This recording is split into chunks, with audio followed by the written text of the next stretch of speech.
ओम नमः शिवाय। हर हर महादेव। सभी सनातनी भाइयों बहनों माताओं को मेरा सादर प्रणाम। आज हम लोग महाशिव पुराण में महापापी और अधर्मी देवराज ब्राह्मण की कहानी सुनेंगे। शिव पुराण को सुनने से मनुष्य अपने सभी पापों से मुक्त हो जाता है और जीवन के सभी सुखों को भोग कर अंत में शिवलोक को प्राप्त करता है। इसको पढ़ना एवं सुनना सर्व साधन है। ये मनोवांछित फलों को, आपकी संपूर्ण मनोकामनाओं को देने वाला परम उत्तम शास्त्र है, जिसका पूर्व काल में भगवान शिव ने ही प्रवचन किया था। गुरुदेव व्यास ने सनत कुमार मुनि का उपदेश पाकर बड़े आदर से संक्षेप में इस पुराण की रचना की है। इसे इस पृथ्वी पर भगवान सदाशिव का बाढ़मय स्वरूप समझना चाहिए और सब प्रकार से इसका सेवन करना चाहिए।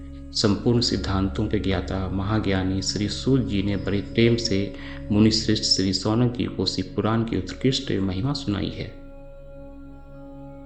आइए इस संदर्भ में पापी अधर्मी देवराज ब्राह्मण की कथा सुनते हैं, जिसको शिव पुराण के श्रवण मात्र से ही अपने सभी पापों से मुक्ति मिलती है और उसे सदाशिव की दया से शिवलोक की प्राप्ति होती है। बहुत समय पहले की बात है कि रातों के नगर में देवराज नाम का एक ब्राह्मण रहता था। वह ब्राह्मण ज्ञान में अत्यंत दुर्बल, गरीब, रस बेचने वाला तथा वैदिक धर्म से विमुख था। वह स्नान संध्या नहीं करता था। वह भ्रष्ट हो चुका था और अपने भक्तों को भी हमेशा ठगता रहता था। उसने कई मनुष्यों को मारकर बेईमानी से उन सब का धन हड़प लिया था। पापी ने अपना थोड़ा सा भी धन धर्म में कर्म के नाम पर खर्च नहीं किया था।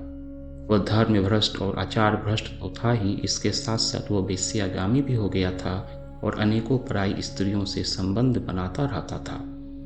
एक दिन वह घूमता फिरता हुआ दैवयोग से प्रतिष्ठानपुर झूसी प्रयाग नामक जगह जा पहुंचा। वहां उसने एक शिवालय देखा जहां बहुत से साधु महात्मा एकत्र हुए थे। देवराज वही शिवालय में ठहर गया।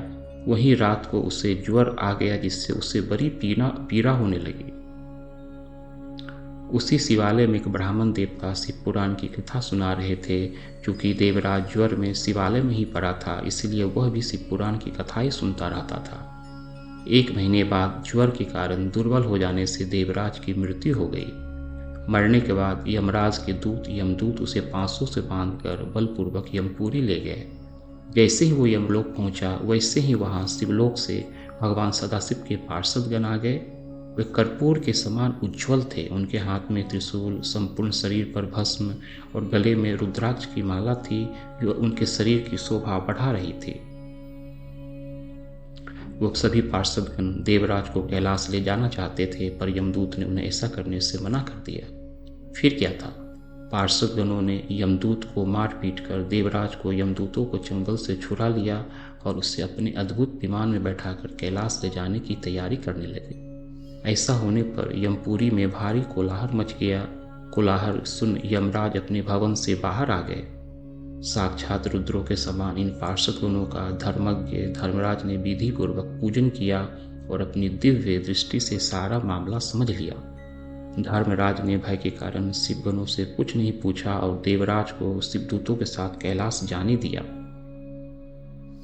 शिवदूतों ने देवराज को कैलाश पर पहुंचकर करुणावतार, दया सागर, महाकल्याणकारी भगवान शिव के हाथों में सौंप दिया। ब्राह्मण देवराज महापापी और अधर्मी था, पर क्योंकि उसने ज्वर अवस्था में अपने जीवन के अंत में परम पावन शिव पुराण की कथा सुनी थी, इसलिए शिव पुराण की कथा सुनने मात्र से वो पाप मुक्त हो गया। उसके सभी पापों को नष्ट कर भगवान शिव ने उसे अपना धाम प्रदान किया। प्रेम से बोलिए हर हर महादेव।